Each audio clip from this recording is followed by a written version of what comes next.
हाँ जी, तो देखो अपन क्या कर रहे हैं, टनेज टैक्सेशन के कुछ क्वेश्चंस करेंगे। सबसे पहला क्वेश्चन दे रखा है मुझे कि भाई आप टनेज इनकम निकालो। आपको जो है 4 क्वालिफाइंग शिप दे रखी है, 1 2 3 4। तो देखो क्या दे रखा है, चारों का मुझे नेट टनेज बता रखा है और पूरे साल में कितने दिन ऑपरेट हुई थी ये बता रखा है। अच्छा, मैंने आपको क्या बताया था कि भाई जब भी अपन टनेज इनकम निकालते हैं तो अपन को क्या करना पड़ता है, टनेज को जो है नियरेस्ट टू 100 में राउंड ऑफ कर देना होता है। तो मेरा 1020 को अगर मैं नियरेस्ट टू 100 राउंड ऑफ करूंगा तो कितना आएगा, आपका आ जाएगा 1000। इसी तरह से 563 8563 को मैं क्या करूंगा, नियरेस्ट टू 100 राउंड ऑफ करना चाहूंगा तो कितना निकल के आएगा, 8600। अच्छा, 22368 को मैं नियरेस्ट 200 राउंड ऑफ करूंगा तो आ जाएगा 22400। इसी तरह से 37525 को नियरेस्ट 200 राउंड ऑफ करूंगा तो कितना आ जाएगा, नियरेस्ट 200 राउंड ऑफ करोगे तो आ जाएगा 37500। अब मैं इस नेट टनेज से क्या करूंगा, डेली टनेज इनकम निकालूंगा। डेली टनेज इनकम को जैसे मैं मल्टीप्लाई कर दूंगा number of days for which the ship was operated during the previous, तो आपको क्या मिल जाएगी, टनेज इनकम मिल जाएगी।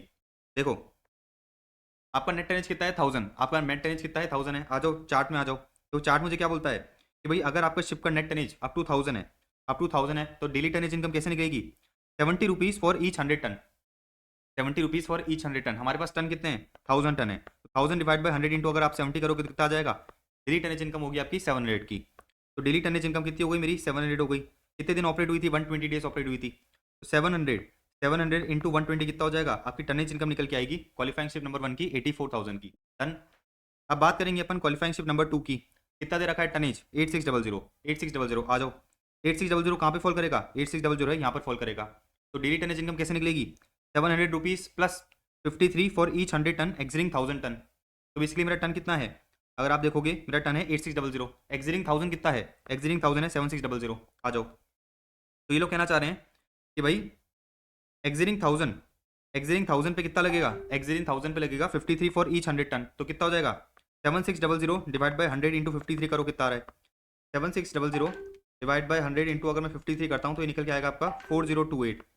4028 प्लस 700 करो कितना आ जाएगा, 4028 प्लस 700 करोगे तो आ जाएगा आपका 4728। तो 4728 कितने कितने दिन ऑपरेट हुई थी, 70 डेज। तो 4728 इंटू 70 कितना हो जाएगा, आपकी टनेज इनकम निकल के आएगी 3,30,960 की। Very easy. अच्छा, इसी तरह से अपन क्या करेंगे, क्वालिफाइंग शिप नंबर 3 की निकालेंगे। कितना दे रखा है, 22,400। 22,400 कहाँ पर आएगा, 22,400 यहाँ पर आएगा। कैसे निकलेगी इनकम, डेली टनेज इनकम कैसे निकलेगी, 5470 plus 42 for each 100 ton exceeding 10,000 ton. अपने टन कितने हैं, अपने टन है 22,400, एग्जिटिंग 10,000 कितना होगा, 12,400 राइट। तो 12,400 के लिए क्या है, 42 है। तो 12,400 divide by 100, 12,400 divide by 100 into 42 करो, प्लस कर दोगे 5470, कितना निकल के आएगा, ये आपका आंसर निकल के आएगा 10678। 10678 इंटू 250 कितना हो जाएगा, ये 26,69,500 जो है बेसिकली मेरी टनेज इनकम निकल के आएगी। इसी तरह से आप क्या करोगे, क्वालिफाइंग शिप नंबर 4 की निकालोगे। 37,500 है, 37,500 कहाँ पे फॉल करेगा, इधर। क्या दे रखा है, 11,770 plus 29 for each 100 ton exceeding 25,000। कितना है मेरा ये, आपका है 37,500। 37,500 में से अगर मैं क्या करता हूँ, 37,500 में से अगर मैं 25,000 को लेस करता हूँ कितना आएगा, 37,500 में से आपने 25,000 को लेस करा तो ये मिलेगा आपको 12,500 डिवाइड बाई 100 इंटू 29 कर दो, कितना आ रहा है ये, डिवाइड बाई 100 इंटू 29 करा मैंने, ये निकल के आ रहा है 3625। 3625 प्लस 11,770 कितना आ रहा है, देखो 3625 प्लस 11,770 कितना हो गया, ये हो गया 15,395। देखो ये रहा 15,395। कितने दिन ऑपरेट हो रखी थी, 100 दिन ऑपरेट हो रखी थी। तो 15,395 इंटू 100 कितना हो गया, 15,39,500। ठीक है, डन। तो बेसिकली आपको जो है ये चार्ट याद होना चाहिए, टेबल याद होना चाहिए। अगर आपको ये टेबल याद है तो आपको जो है फ्री के मार्क्स मिलेंगे, आपको जो है इसके फ्री के मार्क्स मिल जाएंगे। Done, easy. आगे बढ़ सकते हैं अपन। देखो क्या दे रखा है, dolphin limited a tonnage tax company provides with the following information. मेरा बुक प्रॉफिट है कितना, 400 लाख का। टनेज इनकम है 180 लाख की। रेलेवेंट शिपिंग इनकम है कितने की, 350 लाख की। अच्छा, सबसे पहले पूछा है कि भाई मिनिमम रिजर्व रिक्वायरमेंट कितनी है। तो मिनिमम रिजर्व रिक्वायरमेंट देखो ये रहा। तो ये आपको क्या करना पड़ता है, मिनिमम 20% ऑफ बुक प्रॉफिट का क्या करना पड़ता है, रिजर्व क्रिएट करना पड़ता है। आपके बुक प्रॉफिट है 400 का 20% कितना होता है, 400 का 20% होता है 80 लाख। तो आपको क्या करना है, 80 लाख का जो है बुक प्रॉफिट क्रिएट करना है मिनिमम। अब देखो क्या दे रखा है, आपको जो है 80 लाख का क्रिएट करना था, लेकिन आपने जो है सिर्फ और सिर्फ 66 लाख का क्रिएट करा है। आपको जो है 80 लाख का क्रिएट करना था, लेकिन आपने करंट ईयर में सिर्फ और सिर्फ 66 लाख का क्रिएट करा है। तो टैक्सेबल अमाउंट क्या होगा, आ जाओ देखो ये रहा फॉर्मूला। अगर आपने जो है कम रिजर्व क्रिएट करा है तो कितना कम रिजर्व क्रिएट करा है, अपन कितना क्रिएट करना चाहिए था, इनटू रेलेवेंट शिपिंग इनकम। अच्छा आ जाओ भाई, आपको जो क्रिएट करना था कितना, आपको क्रिएट करना था 80, लेकिन आपने करा है 66, कितना कम करा 14। तो 14 डिवाइड बाई 80, तो 14 divide by 80 into relevant shipping income कितनी है 350। तो 14 डिवाइड बाई 80 इंटू 350 करो, देखो ये रहा 14 डिवाइड बाई 80 इंटू 350 करोगे तो बेसिकली आपकी टैक्सेबल इनकम कितनी आएगी, आपकी टैक्सेबल इनकम आएगी 61.25 लाख की। तो देखो ये रहा, अपने नोट्स में सब कवर्ड है ये चीज़। आगे देखो, ये बोल रहा है कि भाई आपको मिनिमम क्रिएट करना था 80, लेकिन लेटेस्ट से आपने क्रिएट कर दिया 92 का, आपने क्रिएट कर दिया 92 का, उस 92 में से 12 लाख को क्या करा, मिस यूटिलाइज कर लिया, 12 लाख को क्या करा, मिस यूटिलाइज कर लिया। तो उस केस में आपकी टैक्सेबल इनकम कितनी होगी, उस केस में आपकी टैक्सेबल इनकम कितनी होगी, देखो ये रहा फॉर्मूला कि भाई अगर आपने मिस यूटिलाइज कर लिया है तो हम ये देखेंगे भाई कितना मिस यूटिलाइज करा है, कितना क्रिएट करा था इनटू रेलेवेंट शिपिंग इनकम। आ जाओ भाई, आपने जो है 92 में से 12 लाख को यूटिलाइज करा है, मिस यूटिलाइज करा है, आई मीन इनटू करूंगा मैं relevant shipping income, relevant shipping income कितनी है 350। तो 12 divide by 92 into 350, 12 divide by 92 into 350 कितना हो गया 45.65 lakh. Very easy. Basically formula के खेल है, इसमें कुछ अलग क्वेश्चन नहीं है, अलग कंसेप्ट नहीं है, फॉर्मुला ही वही है, फॉर्मुला को अपन ने क्या करा है, फॉर्मुले को ही अप्लाई करा है। तो ये अपने 10 टैक्सेशन के 2 क्वेश्चन खत्म हो गए। अब जो है मैं आपको एओपी बीवाई के कुछ क्वेश्चंस करा देता हूँ, 2 क्वेश्चन से शायद एओपी और बीवाई में भी, वो भी अपन कर लेते हैं। आ जाओ,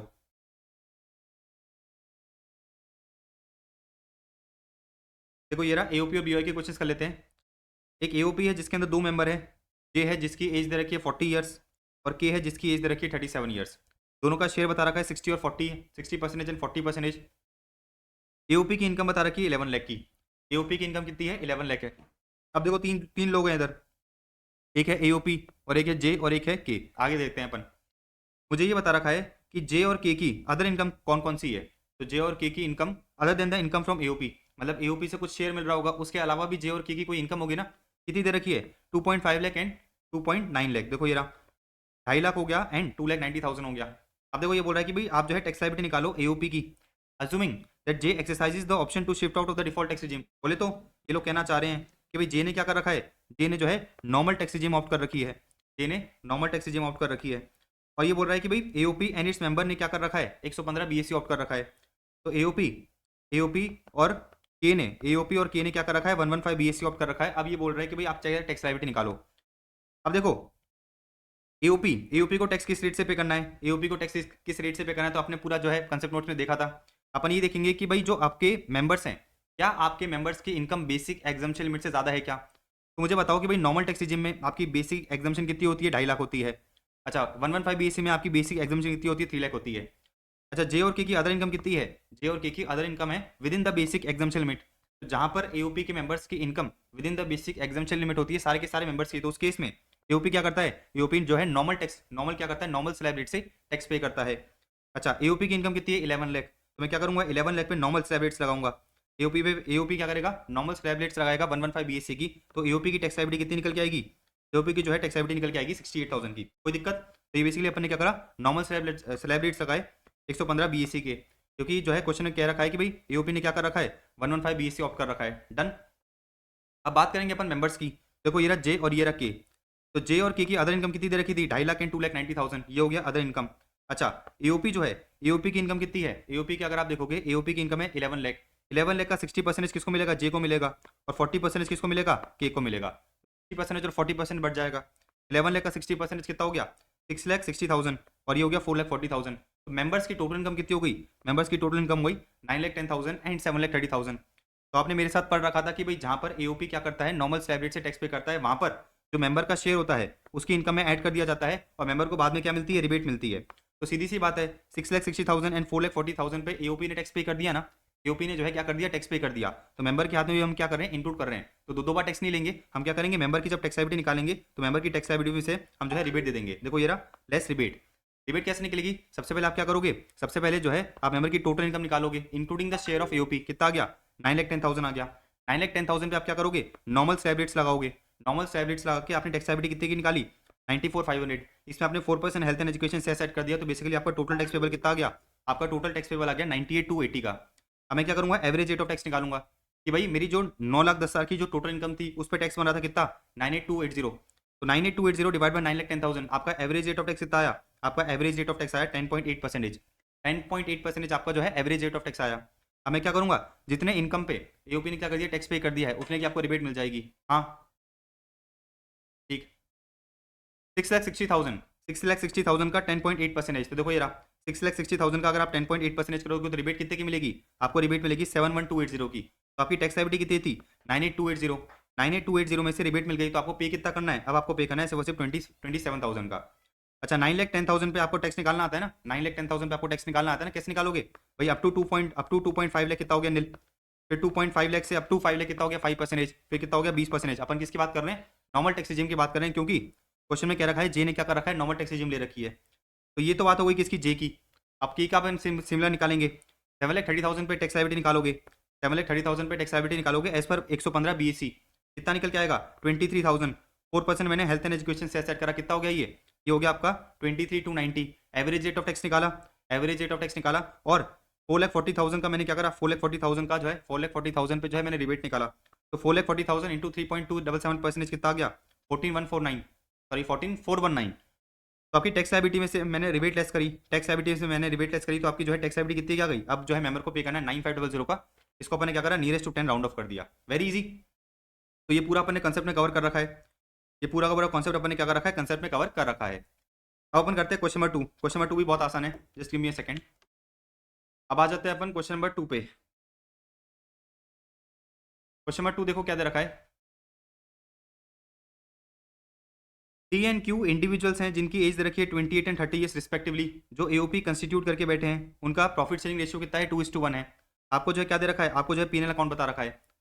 अच्छा पीएनएल अकाउंट में देखो क्या दे रखा है, cost of good sold, remuneration दे रखी है, किसको रेमुनेशन दे रखी है बेसिकली एओपी के मेंबर्स को डिसअलाउड होती है, इंटरेस्ट दे रखा है एओपी के मेंबर्स को डिसअलाउड होता है, अदर एक्सपेंसेस दे रखे हैं, जीएसटी पेनल्टी दे रखी है, क्या होती है डिसअलाउ होती है इनकम टैक्स एक्ट में, सेल्स दे रखा है, डिविडेंड दे रखा है from Indian companies and long term capital gain दे रखा है कंप्यूटेड। तो ये बेसिकली बैलेंस शीट जो है कंपनीज एक्ट के अकॉर्डिंग है।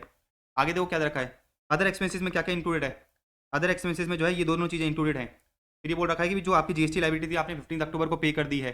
अब देखो क्या दे रखा है, जो आपके मेंबर्स थे उनकी अदर इनकम दे रखी है 3,60,000 एंड 2,32,000 रिक्वायर्ड। सबसे पहले बोल रहा है कि भाई आप एओपी की इनकम निकालो, एओपी की टोटल इनकम निकालेंगे, आ जाओ। तो एओपी का नेट प्रॉफिट कितना है, एओपी का नेट प्रॉफिट है ये रहा 524.3, तो देखो ये रहा 5,24,300, 5,24,300 कितना आ गया आपका नेट प्रॉफिट आ गया। अब देखो इसमें सब मैं क्या करूंगा, ये जो रेमुनेशन है इसको जो है डिसअलाउ कर दूंगा, क्योंकि ये डिसअलाउड होता है, एड बैक कर दूंगा। देखो ये रहा 1,30,000 प्लस 1,70,000, 3 लाख क्या हो गया, एड बैक हो गया। इसी तरह से अगर आप बात करो इंटरेस्ट की, तो इंटरेस्ट क्या हो जाएगा, इंटरेस्ट भी जो है बेसिकली डिसअलाउ होता है। तो देखो ये रहा इंटरेस्ट मैंने क्या करा डिसअलाउ कर दिया, 48,300 प्लस 37,500 कितना हो गया, ये भी एड बैक कर दिया जाएगा। आपकी जो जीएसटी पेनल्टी है, जीएसटी पेनल्टी है 39,000 की, ये भी क्या होगी डिसअलाउ होगी, तो ये भी क्या हो जाएगा एड बैक हो जाएगा। आगे देखो क्या दे रखा है, आगे मुझे जो है बता रखा है कि भाई आपका डिविडेंड दे रखा है इंडियन कंपनी से, इंडियन कंपनी से 25,000 का डिविडेंड है, इनकम फ्रॉम अदर सोर्सेज में टैक्सेबल होगा। मैंने 25,000 लेस कर दिया और इनकम फ्रॉम अदर सोर्सेज में जो है 25,000 टैक्सेबल कर दिया। देखो ये रहा इनकम फ्रॉम अदर सोर्सेज में 25,000 टैक्सेबल कर दिया। लॉन्ग टर्म कैपिटल गेन दे रखा है 640,000 का दे रखा है, ये भी क्या होगा, ये भी लेस होगा और कैपिटल गेन्स में टैक्सेबल होगा, ये भी जो है लेस हो जाएगा पीजीबी में से, पीजीबीपी में से लेस हो जाएगा, कैपिटल गेन्स में टैक्सेबल होगा। तो अपना पीएनएल पूरा डन है, अपना पीएनएल पूरा डन हो गया। अब अपन बात करेंगे किसकी, इधर की। ये बोल रहा है कि भाई आउटस्टैंडिंग जीएसटी लायबिलिटी आपने पे कर दी है, भाई उससे कुछ फर्क नहीं पड़ता, उससे कुछ फर्क नहीं पड़ता। आपकी जो जीएसटी पेनल्टी है, ये क्या है, जीएसटी पेनल्टी है डिसअलाउ होती है। Penalty was impose for non filing of return, आपने क्या करा है कॉन्ट्रैक्ट का, कॉन्ट्रैक्ट नहीं, ये बेसिकली आपने लॉ का ब्रीच करा है, तो बेसिकली आपको जो है पेनल्टी देनी पड़ रही है, डिसअलाउड होती है। ये पीजीपी चैप्टर में अपन ने पढ़ी थी। 30,000 आपने कैश में पे कर दिया to advertising agency for publicity, ठीक है। तो ये बेसिकली जो 30,000 आपने पे करा है, ये भी क्या होगा, ये भी जो है डिसअलाउ कर दिया जाएगा। तो देखो ये रहा, ये भी हमने क्या करा डिसअलाउ कर दिया। 30,000 जो है हमने क्या करा है कैश में पे करा है, तो हमने क्या करा डिसअलाउ कर दिया। तो 30,000 was paid in cash to an advertisement agency, तो आपने क्या करा है, आपने जो है 30,000 कैश में पे कर दिया, 43 का डिसअलाउंस हो गया, 10,000 से ज़्यादा आपने जो है कैश में पेमेंट कर दिया, पूरा का पूरा खर्चा डिसअलाउड। अच्छा एम्प्लॉयर का contribution 6,000 to the PF fund for the month of November, 24 कर लेना इसको, for the month of November 24 was paid on 14 June 2025। तो बेसिकली आपको पता है कि भाई एम्प्लॉयर का जो कंट्रीब्यूशन होता है, एम्प्लॉयर का जो कंट्रीब्यूशन होता है वो आरओआई की ड्यू डेट तक आपको पे करना पड़ता है। आपने जो है क्या करा है, आपने जो है आरओआई की ड्यू डेट तक पे कर दिया, तो खर्चा डिसअलाउ नहीं होगा। आपने क्या करा है, रिस्ट वॉचेस कॉस्टिंग 2,500 ईच पर given to 12 dealers under the promotion scheme, कोई दिक्कत नहीं है, अलाउड होती है, तो कोई दिक्कत ही नहीं है, बिजनेस से रिलेटेड खर्चा है। तो बेसिकली 524,300 में आपने सारे एडजस्टमेंट्स करे, आपकी पीजीपी इनकम निकल के आएगी 3,12,000 की। तो देखो ये रहा 3,12,300, 3,12,300 हो जाएगा। इधर क्या करना 3,12,300 कर लेना, 3,12,300। तो 9,77,300, 9,77,300 में से क्या होगा 6,65,000 लेस होगा, तो आपका कितना आएगा 3,12,300। तो आपकी पीजीपी इनकम हो गई 3,12,300 की। बाकी अदर इनकम को मैंने ऐड करा, तो आपकी जो है टोटल इनकम निकल के आ गई 9,77,300 की। तो पहला पॉइंट तो हो गया कि भाई अपन को जो है एओपी की टोटल इनकम निकालनी थी, अपन ने निकाल दी। Tax implication for that year in the hands of individual member. तो देखो यहाँ पर जो इंडिविजुअल मेंबर हैं उनकी other income basic exemption limit से ज़्यादा है। तो अगर किसी भी मेंबर की इनकम, आपने मेरे साथ पढ़ रखा है कि भाई एओपी और बीओआई में किसी भी मेंबर की इनकम अगर बेसिक एग्जाम्पशन लिमिट से ज़्यादा होती है तो एओपी क्या करता है, एओपी जो है एमएमआर पे टैक्स पे करता है। और जब एओपी एमएमआर पे टैक्स पे करता है तो जो एओपी में से शेयर मिल रहा है किसको, मेंबर को, वो मेंबर के हाथ में क्या होता है, एग्जाम्प्ट होता है। तो यहाँ पर अगर आप देखोगे टी की इनकम दे रखी है 3,60,000, 3,60,000, तो under both the regime, under both the regime में क्या है, बेसिक एग्जाम्पशन लिमिट से ज़्यादा है। तो एओपी को क्या करना पड़ेगा, एमएमआर पे टैक्स पे करना पड़ेगा। देयरफॉर जो एओपी का प्रॉफिट है, जो एओपी का जो प्रॉफिट है उसमें से जो मेंबर का शेयर होता है वो क्या कर दिया जाएगा, मेंबर के हाथ में एग्जाम्प्ट कर दिया जाएगा। तो लोगों ने वही बोला कि भाई क्योंकि एओपी क्या कर रहा है, एमएमआर पे टैक्स पे कर रहा है, share income of member is not taxable in the hands of individual members. Done है, बात समझ में आ गई? तो अपना क्वेश्चन खत्म है। तो अपना क्वेश्चन ये डन हो गया, आसान क्वेश्चन था, राइट। तो बेसिकली अगेन अगेन अगेन छोटा सा कंसेप्ट था एओपी बीआई का जो अपन ने पूरा पढ़ रखा है, उसके बेसिस पे इन लोगों ने क्वेश्चन पूछ लिया। ठीक है, तो एओपी और बीआई का जो कंसेप्ट है ना, बहुत इंपॉर्टेंट है, बहुत इंपॉर्टेंट है। इसको अच्छे से करके जाना, एग्जाम में कभी भी टेस्ट कर सकता है। जनरली टेस्ट हुआ नहीं अभी तक, और एग्जामिनर का मन ऐसा ही है कि भाई वो नई नई चीज़ें बना के टेस्ट करता है। वो ऐसे टॉपिक को पकड़ेगा जिसपे अभी तक क्वेश्चन आए नहीं है ढंग से। तो एओपी और बीआई का जो क्वेश्चन है, एओपी और बीआई का जो ये टॉपिक है, पेज नंबर 71 पे, पेज नंबर 71 पे जो एओपी बीआई का जो टॉपिक है मैंने बहुत अच्छी तरह आपको समझाया था, बहुत इंपॉर्टेंट है, ठीक है ना, बहुत इंपॉर्टेंट है। इसको जो है अच्छी तरह पढ़ के जाना, एग्जाम में कभी भी क्वेश्चन मिल सकता है आपको। ऑलराइट, तो यहाँ पर अपने एओपी बीआई के क्वेश्चन हो गए।